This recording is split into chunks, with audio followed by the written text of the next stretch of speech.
Hi everyone. So my two teachers that I want to talk about that have been a huge influence in my life are Dr. Mike Boynton from Jacksonville State University and then Professor Mark Castle from Samford University, two very influential men in my life.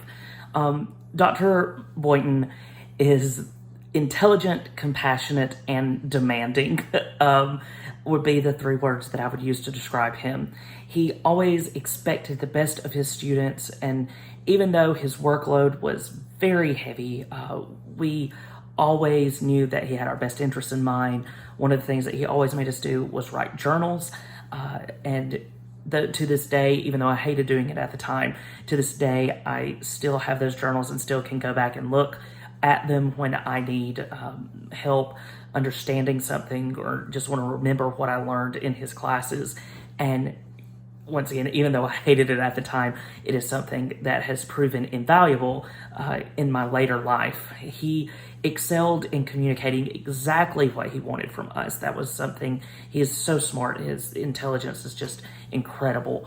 And his ability to communicate what he needed and what he wanted from us, both in shows and in the classroom, was unmatched. He could take different tactics at the drop of a hat if someone was not understanding something, and it just made it so easy to understand. And I learned so much from him, especially in the classroom, of just what acting truly was and the mechanics of it. I personally found Mike to be extremely personable and easy to get along with, but I know that a lot of my classmates found him very kind of standoffish and hard to communicate with. He was always available to me and to all of his students, but like I said, sometimes he kind of came off as a little bit difficult to communicate with just because of his sarcasm. I personally thought it was hilarious and never had any problems communicating with him.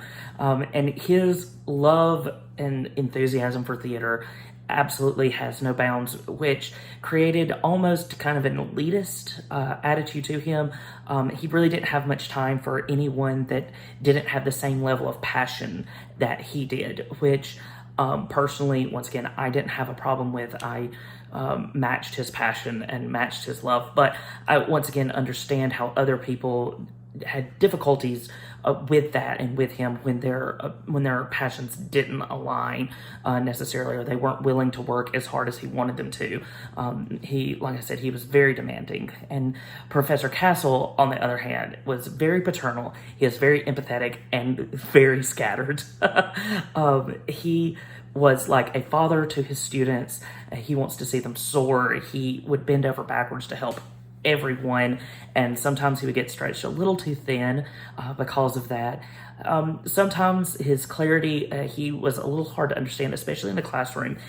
He has ADHD, and sometimes his lessons can get a little bit scattered, but his enthusiasm and his engagement styles kind of make up for that. And so even if it wasn't quite clear right at the moment, you were able to talk to him and find out really what he needed. He was very personable. There is no one as interested in his students' lives and their passions as Mark Castle.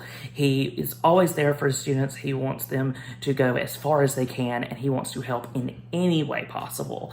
And then his enthusiasm, he is very quiet and reserved, but he has like this childlike joy almost, like when he talks about theater.